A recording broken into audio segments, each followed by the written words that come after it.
ಜೈ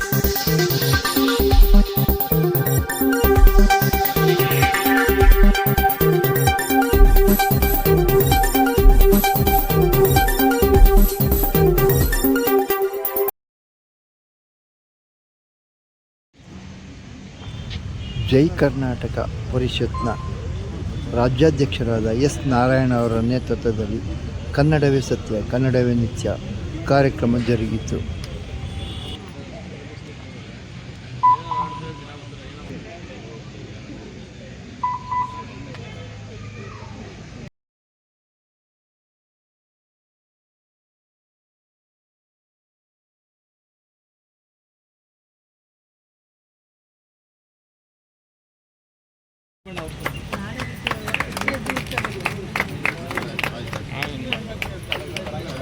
ಜೋರದ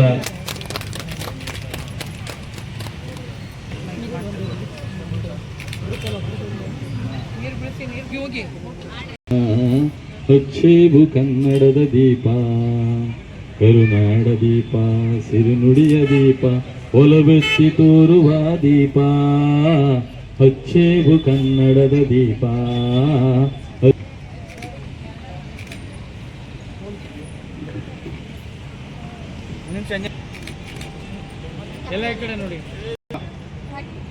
ಕನ್ನಡವೇ ಸತ್ಯ ಕನ್ನಡವೇ ನಿತ್ಯ ಅನ್ನೋ ಕಾರ್ಯಕ್ರಮದ ಮತ್ತೆ ಕೆಲವರು ಚಪ್ಪಾಳೆ ಹಾಕೋದಿಲ್ಲ. ಚಪ್ಪಾಳೆ ಹಾಕೋದ್ರಿಂದ ಎರಡು ಬೆನಿಫಿಟ್ ಇದೆ. ಒಂದು ಲಕ್ಕು ಹೊಡೆಯೋದಿಲ್ಲ, ಯಾಕೆಂದ್ರೆ ಈಗ ಕೋಲ್ಡ್ ಇರುತ್ತೆ, ನೀವು ಇದ್ದುತ್ತವೆ ಲಕ್ಕು ಹೊಡೆದ್ಬಿಡುತ್ತೆ ಖಂಡಿತ. ಮತ್ತೆ ಎರಡನೇದಾಗಿ ಚಿಕನ್ ಗುನ್ಯ ಬರೋದಿಲ್ಲ. ಯಾಕೆ ಚಿಕನ್ ಗುನ್ಯ ಬರೋದಿಲ್ಲ ಅಂದ್ರೆ ನೀವು ಜೋರಾಗಿ ಚಪ್ಪಾಳೆ ಹಾಕ್ತೀರಿ, ಸೊಳ್ಳೆ ಅಪ್ಪಚ್ಚಿ ಆಗುತ್ತೆ, ಆ ಕಡೆ ಈ ಕಡೆ ಹೊಟ್ಟೋಗುತ್ತೆ.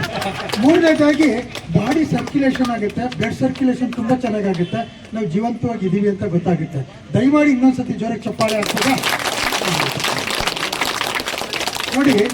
ನಮ್ಮ ಮಾತೃಭಾಷೆ ಕನ್ನಡ ಅಂತ ಹೇಳ್ತೀವಿ, ಮಂಡ್ಯದ ಗತ್ತು ಇಂಡಿಯಾಕ್ಕೆ ಗೊತ್ತು ಅಂತ ಹೇಳ್ತೀವಿ. ಆದರೆ ನಮ್ಮ ಭಾಷೆ ಬಗ್ಗೆ ಒಂದು 50 ಜನ ನಾಗೇಶಣ್ಣ ಅವ್ರು ಹೇಳಂಗೆ, ನಾರಾಯಣ ಅವ್ರು ಹೇಳಂಗೆ ಸೇರ್ಕೋತಾ ಇಲ್ಲ. ಇನ್ನು ಮುಂದಾದ್ರೂ ಕೂಡ ನನ್ನ ಮಾತೃಭಾಷೆ, ಜನ್ಮ ಕೊಟ್ಟಂತ ತಾಯಿ, ಇವರಿಬ್ಬರನ್ನ ಯಾವತ್ತಿಗೂ ಕೂಡ ಮರಿಬಾರ್ದಂತೆ. ಜನ್ಮ ಕೊಟ್ಟಂತ ತಾಯಿ ಒಂದ್ ಕಣ್ಣಾದ್ರೆ ನನ್ನ ಮಾತೃಭಾಷೆ ಒಂದ್ ಕಣ್ಣು ಅಂತ ದೊಡ್ಡವರು ಹೇಳಿದ್ದಾರೆ. ಆದ್ರಿಂದ ಮುಂದಿನ ಕಾರ್ಯಕ್ರಮಗಳಲ್ಲಿ ನಮ್ಮ ಮಂಡ್ಯದ ಗತ್ತು ಇಂಡಿಯಾಕ್ಕೆ ಗೊತ್ತಾದ್ಮೇಲೆ ನಾವು ಕರ್ನಾಟಕಕ್ಕೆ ಕಲಿಸ್ಬೇಕು ಅನ್ನೋದು ನಮ್ಮೆಲ್ಲರ ಆಶಯ. ಇನ್ನು ಮುಂದಾದ್ರೂ ಕೂಡ ಯಾರಾದ್ರೂ ಬರಲಿ ಬಿಡ್ಲಿ, ನಾನು ಹೋಗ್ಬೇಕು ಅನ್ನೋ ಮನೋಭಾವನೆಯನ್ನ ಬಳಸಿ. ಇಲ್ಲ ಅಂದ್ರೆ ಕನ್ನಡ ಭಾಷೆ ಆಡಲು ಚಂದ, ಆರುವ ಅಕ್ಕಿ ನೋಡಲು ಚಂದ ಅಂತೇಳಿ ಇವತ್ತು ಹೆಂಗಾಗಿದೆ ಅಂದ್ರೆ ನಮ್ಮ ಕನ್ನಡ ಭಾಷೆ ಉದ್ಧಾರ ಮಾಡಿ ಅಂತ ನಾವು ಬೇರೆಯವ್ರನ್ನ ಗೋಗರಿಯ ಪರಿಸ್ಥಿತಿ ಬಂದಿದೆ. ಇವತ್ತು 98% ಮಂಡ್ಯದಲ್ಲಿ 100ಕ್ಕೆ 100 ನಾವು ಕನ್ನಡವನ್ನ ಮಾತಾಡ್ತೇವೆ. ಮಂಡ್ಯದ ನೆಲದಲ್ಲಿ ಕನ್ನಡ ಗಂಡು ಮೆಟ್ಟಿನ ಭಾಷೆ ಅಂತ ನಾವು ಹೇಳ್ತೀವಿ. ಯಾರ ಕೇಳಿದ್ರೆ ನಾನು ರಾಮನಗರದಲ್ಲಿ ಕೆಲಸ ಮಾಡ್ತೀನಿ, ನೀವು ಮಂಡ್ಯದವರ ಅಂತಾರೆ, ಆ ಭಾಷೆನಲ್ಲೇ ಹಿಡ್ದಾಕ್ತಾರೆ.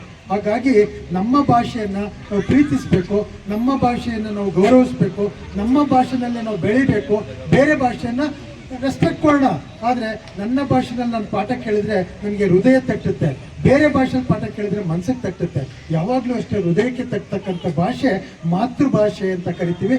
ಇನ್ನು ಮುಂದಾದ್ರೂ ಕೂಡ ಭುವನೇಶ್ವರಿಗೆ ಜೋರಾಗಿ ಜಯವಾಗಲಿ, ಭುವನೇಶ್ವರಿಗೆ, ಭುವನೇಶ್ವರಿಗೆ.